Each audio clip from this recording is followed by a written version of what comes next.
இந்த மதில் எழுப்பப்பட்டால் முதலாவது என்ன உண்டாகும் தெரியுமா? நாம் தடுக்கப்படுவோம். எல்லாரும் சொல்லுங்க, நாம் தடுக்கப்படுவோம். 7வது வசனத்தின் முதற் பகுதியை வாசியுங்கள்.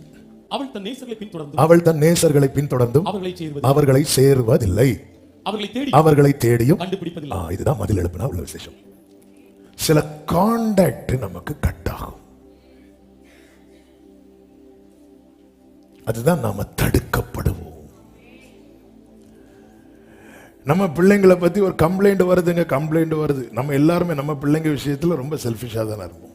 எல்லாரும் இருப்போம், இருக்கணும். இல்ல, காக்கைக்கும் தன் குஞ்சு பொன் குஞ்சு தான் சொல்லுவாங்க. இப்போ சிலருக்கு டவுட்டா இருக்கு, இதுல யார் காக்கா? நம்ம பிள்ளை இப்போ பிள்ளைய பத்தி ஒரு கம்ப்ளைண்ட் வருது, உங்க பையன் அல்லது உங்க பொண்ணு இவங்க கூட சேர்ந்து இந்த மாதிரி பண்ணிட்டு இருக்கிறாங்கன்னு சொல்லும் போது, நீ ஏன் அப்படி பண்றேன்னு சொல்றதை விட நம்ம அட்வைஸ் எப்படி இருக்கும் தெரியுமா? நீ அவங்க கூட சொல்ற இதுதான். அதே போல அந்த பிள்ளைக்கு பெற்றோர் என்ன சொல்லுவாங்க? அவட சார், எல்லா பெற்றோரும் இப்படிதான் சொல்றது. இதுதான் தன் நேசர்களை பின்தொடர்ந்தும் சேருவதில்லை. நல்லா இருந்த நிறைய கான்டாக்ட் திடீர் திடீர் திடீர் திடீர் திடீர் திடீர்னு கட் ஆகுதுன்னா புரிஞ்சுக்கோ, மதில எழுப்பிட்டாரு, நீ சேஃப் ஆயிட்டேன்னு அர்த்தம்.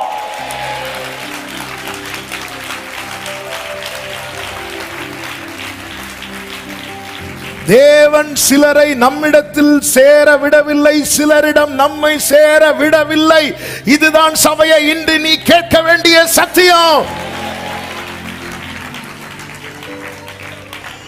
தேவன் சிலரை நம்மிடத்தில் சேர விடவில்லை, சிலரிடம் நம்மை சேர விடவில்லை. அவள் தன் நேசர்களை பின்தொடர்ந்தும் அவர்களை சேருவதில்லை, அவர்களை தேடியும் கண்டுபிடிப்பதில்லை. இங்க போலான்னு பார்த்தா மதிலு, இங்க போலான்னு பார்த்தா முள்ளு. இவ தேடுற, போன் பண்ணா போன் எடுக்க மாட்டேங்கிறாங்க. சில கான்டாக்ட் வந்து டக் டக் டக் டக் கட் ஆகும். தேவன் தடுக்கிறார். யாருக்கு இதை செய்வார் தெரியுமா? யாத்திராகமம் 14:20 சொல்லப்பட்டிருக்கிறது. 19:20 வாசியுங்கள். அப்பொழுது இஸ்ரவேலின் சேனைக்கு முன்னாக நடந்த தேவதூதனானவர் விலகி அவர்களுக்கு பின்னாக நடந்தார். அவர்களுக்கு முன் இருந்த மேகஸ்தம்பமும் விலகி அவர்கள் பின்னே நின்றது. அது எகிப்தியரின் சேனையும் இஸ்ரவேலின் சேனையும் ராம் முழுவதும் ஒன்றோடு ஒன்று சேராதபடி அவைகள் நடுவில் வந்தது. ரெண்டும் சேர்ந்துடக்கூடாது. நம்ம என்ன நினைக்கிறோம் தெரியுமா? மேகஸ்தம்பம் வந்து நின்னதும் இஸ்ரவேல் எகிப்தியர் வந்துடக்கூடாதுன்னு வந்து நிக்குதுன்னு நினைக்கிறேன். எகிப்தியர் வந்துடக்கூடாது மட்டும் இல்ல, இஸ்ரவேலரும் போயிடக்கூடாது. அந்த மேகஸ்தம்பம் இல்லைன்னா அங்க கோராக உட்பட நிறைய பேர் இருக்கிறாங்க, போய் காலிலே விழுந்துருவான். ஏன்னா பல முறை இவர்கள் எகிப்துக்கு போக பிரயாசப்பட்டார்கள். இவங்களை சேர விடல, அவங்கள சேர விடல. இதுதான் மதில். நான் நினைச்சோம் என்னால அவங்க கிட்ட கான்டாக்ட் பண்ண முடியல, அவங்க நினைச்சோம் அவங்களால என்ன கான்டாக்ட் பண்ண முடியல. இப்படி மதில கெட்டவான் கேட்கிறார்.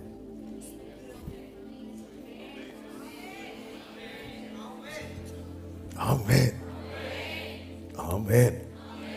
இன்னும் 3 இருக்கிறீங்க, நீங்க நல்லா இருக்கிறதுக்கு சொல்லிட்டு இருக்கிற. கெட்டவான் அவர் கேட்கல, நான் தான் கேட்டேன். அவர் கெட்டுவே நிக்கிறாரு. சில நிப்பாங்கல்ல, கெட்டுனா இவ்வளவுதான். அந்த கெட்டு இல்ல, இது மதில கெட்டுவே நிக்கிறாரு. நான் அந்த மதிலை சொல்ல நமக்கு புரிய மாட்டேங்குது. என்ன இவங்க என்ன நம்ம கூப்பிடாமலே எனக்கு போன் எடுப்பாங்க, நான் கூப்பிடாமலே எதுனாலும் நம்ம கிட்ட வந்து நிப்பாங்க. இது என்னடா, ரீச் பண்ணவே முடியலையே, கான்டாக்ட் பண்ணவே முடியலையே, தொடர்பு கொள்ளவே முடியலையே. எப்படி முடியும்?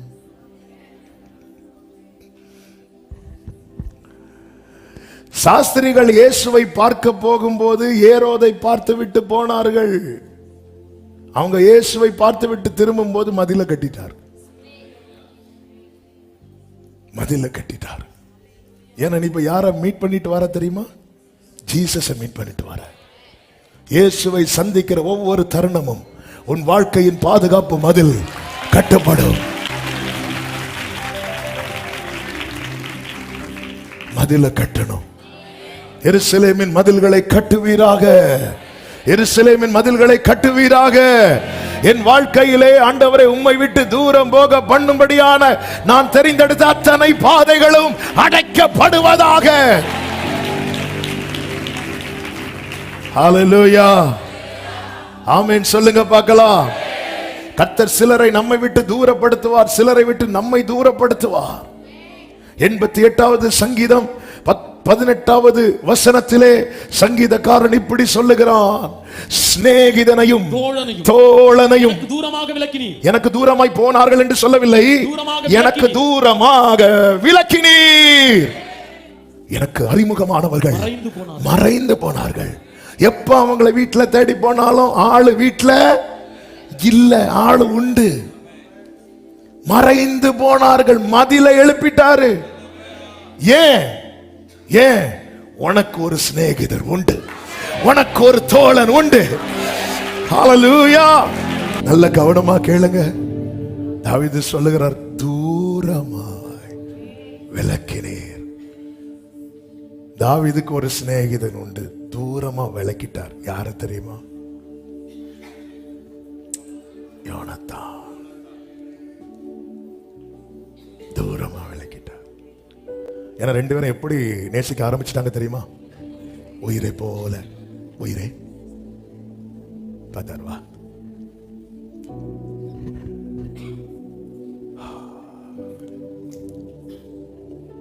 சில இடத்துல ஆண்டவர் செய்யற காரியம் எப்படி காண்பிக்கும் தெரியுமா? நீ என்னுடையவன்,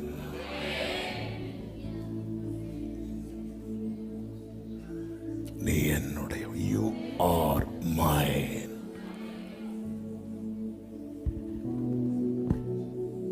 மதில கட்டுறார்.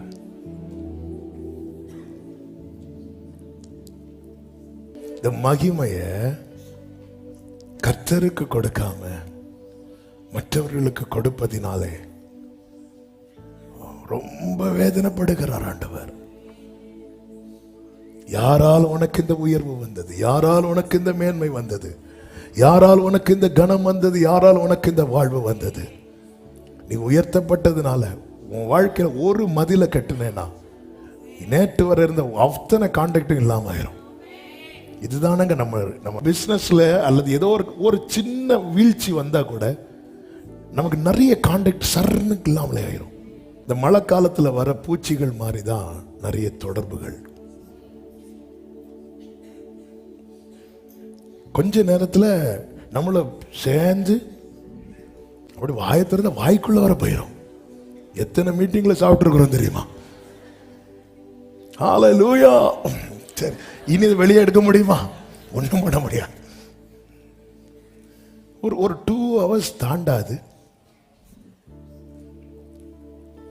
இதுல ஒன்னையும் காணாது. இப்படிதான் எத்தனை கான்டாக்ட். உங்கள்கிட்ட ஒண்ணுமே இல்லை, உங்களால ஒரு யூஸுமே இல்லைன்னு ஒருத்தங்களுக்கு தெரிஞ்சிட்டு அவங்க திருப்பி உங்கள்கிட்ட பழகுறாங்க அப்படின்னா அந்த உறவுக்கு நம்ம சல்யூட் பண்ணணும். ஆனா அதே நேரத்தில் அப்படி உண்மையா பழகிறதுக்கு ஒருத்தரும் இல்லை. இதுதான் உண்மை. அப்படி சல்யூட் பண்ணணும்னா ஒரே ஒருத்தருக்கு மட்டும்தான் பண்ண முடியும். ஹல்லேலூயா. தடுக்கப்படுவோம். இரண்டாவதாக, இந்த மதில் கட்டப்படுவதனால் உண்டாகிற அடுத்த காரியம் என்ன தெரியுமா? நேசரை குறித்த மேன்மையான நினைவுகள் உண்டாகும். நல்ல நினைவுகள், மேன்மையான நினைவுகள். அதை 7வது வசனத்தை வாசியுங்கள். அவள் தன் நேசர்களை பின்தொடர்ந்தும் அவளை சேர்வதில்லை, அவளை தேடியும் கண்டுபிடிப்பதில்லை. அப்பொழுது அவள், நான் என் முந்தின புருஷனிடத்துக்கு திரும்பி போவேன். நான் என் முந்தின புருஷனிடத்துக்கு, அதாவது மீட்டவர், கிரயத்துக்கு கொண்டவர், நான் திரும்பி போவேன். இப்பொழுது இருக்கிறதை பார்க்கலாம். அப்பொழுது எனக்கு நன்மையா இருந்தது. எனக்கு நன்மை. அன்னைக்கு நான் ரொம்ப நல்லா இருந்தேன். என்னைக்கு இந்த நிறைய கான்டாக்ட் கிடைச்சதோ அன்னைக்கு நாசமானேன். அப்போ நாங்களும் அவரு மட்டும்தான் இருந்தோம். எவ்வளவு நல்லா இருந்துச்சு தெரியுமா? அதுதான் தாவீது சொல்லுகிற, பூர்வ நாட்களை நினைக்கிறேன், உங்களுடைய அதிசயங்களை நான் தியானிக்கிறேன். என்னப்பா பூர்வ நாட்கள்? காட்டுல இருந்து அதுவா? எஸ். குகையில இருந்து அதுவா? எஸ். அதுல என்ன அதிசயம் இருக்கு? அவர் என் கூடவே இருந்தார்.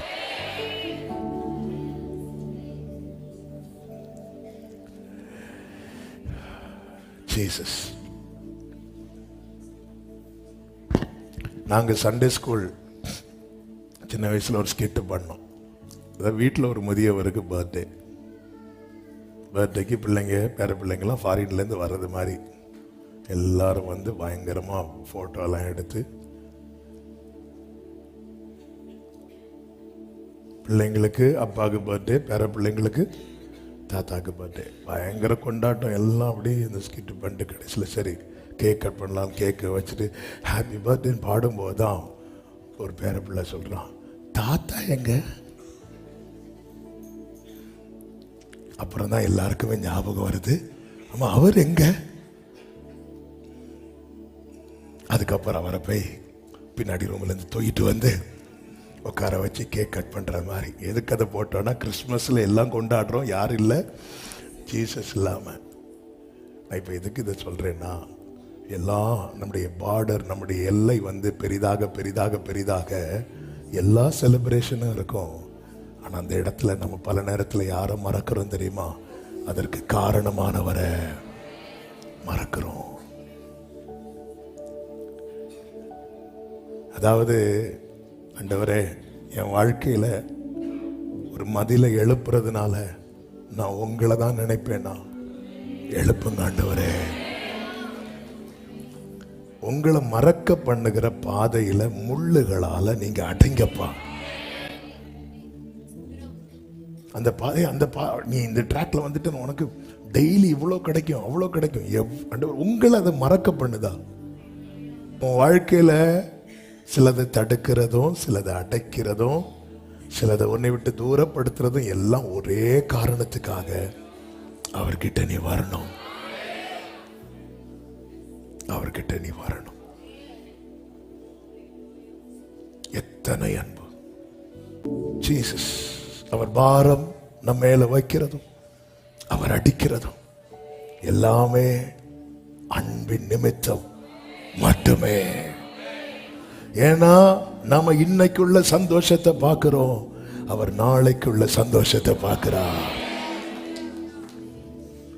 ஹல்லேலூயா. என் பிள்ளைக்கு நான் இதை செய்யலைன்னு ஆண்டவர் சொல்லுகிறார். என் ஜனமாகிய குமாரத்தியை வேறு எந்த பிரகாரம் நான் நடத்த, இவனை நான் வேற எப்படி நடத்த? என் மைண்ட்ல ஒன்னே ஒண்ணுதான் இருக்கிறது. என்ன? நாளைக்கு நான் என் அப்பா கிட்ட போய் நிற்கும் போது நீ என் பக்கத்துல நிக்கணும். இதோ நானும் கர்த்தர் எனக்கு கொடுத்த பிள்ளைகளும். ஏங்க, ஒரு நோவாவுக்கு அந்த பேழைக்குள்ள தன் குடும்பத்தை கொண்டு வரணும்னு தோணுதுன்னா, நோவாவை கொண்டு வந்தவருக்கு உன்னை கொண்டு வந்து நிறுத்தணும்னு தோணாதா? அதனாலதான் கர்த்தர் எரேமியாவை கொண்டு கேட்கிறார், இந்த குயவன் செய்தது போல நான் உனக்கு செய்ய கூடாதோன்னு கேட்கிறார். ஆகையால் இதோ நான் உன் வழியை முள்ளுகளினால் அடைப்பேன். அடைக்கட்டுமா? பயங்கட்டுறது இல்ல, அடைப்பேன். சத்துரு எழுப்பின மதில 7 நாள் 7 தடவை சுத்தினாலே விழுந்துரும். அவர் எழுப்பின மதில நீங்க 7 தலைமுறைக்கு சுத்தினாலும் விழாது. ஆமென். நம்ம சத்துரு எழுப்பின மதில சுத்த மாட்டேங்கிறோம். கர்த்தர் எழுப்பின மதில சுத்தோன்னு சுத்தி கடைசியில் தலைகறங்கி வந்து விழுந்து, ஆண்டவரே என்ன நினைவுகள், அந்த அந்த அந்த முந்தின நினைவுகள். ஓ, இப்பொழுது இருக்கிறதை பார்க்கலாம். இப்போ உனக்கு 4 கார் இருக்குப்பா, இப்பொழுது இருக்கிறதை பார்க்கலாம். இப்போ உனக்கு 4 வீடு இருக்குப்பா, இப்பொழுது இருக்கிறதை பார்க்கலாம். அப்பொழுது எனக்கு அன்னைக்கு அவர் கூட நீ அப்படி இருந்ததுனாலதான் இப்போ இவ்வளோ கிடைச்சிருக்குது. எங்க இயேசுவோடு ஒட்டிக்கொள்ள நம்மளை ஆண்டவர் ஆசீர்வதிக்கிறதுக்கு கணக்கே இருக்காது. இது 100% உண்மை. ஆனா என்ன பிரச்சனை தெரியும், ஆசீர்வாதத்துக்காக ஒட்டிக்கொள்றோம் தெரியுமா, அவங்க ஸ்கிப் ஆகிடுவாங்க. நெருக்கம் வரும்போது நோக்கி கூப்பிடுவதும், பெருக்கம் வரும்போது விலகி செல்வதும் நம்முடைய வாழ்க்கையில் தொடராதபடிக்கு கர்த்தர் காப்பாராக.